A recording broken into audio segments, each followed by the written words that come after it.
वृश्चिक रास या राशीचा स्वामी हा मंगळ आहे आणि चिन्ह आहे विंचू. विंचवासारखे थोडेसे कठीण असतात, म्हणजेच त्याच्यामधील एक नक्षत्र असे आहे जे धारदार सारखे बोलतात. मनातल्या गोष्टी शक्यतो कुणाजवळ बोलत नाहीत.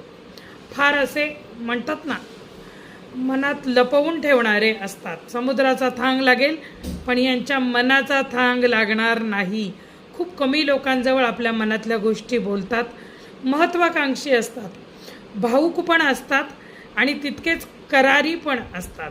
म्हणजे प्रेमळ पण असतात आणि तितकेच क्रूरही असतात. अशा एकदम विरुद्ध प्रकारच्या, कारण की ही राशी जलतत्वाची आहे, पण मंगळ हा राशी स्वामी असल्यामुळे विरुद्ध प्रकारची माणसं तुम्हाला वृश्चिक राशीमध्ये बघायला मिळतील.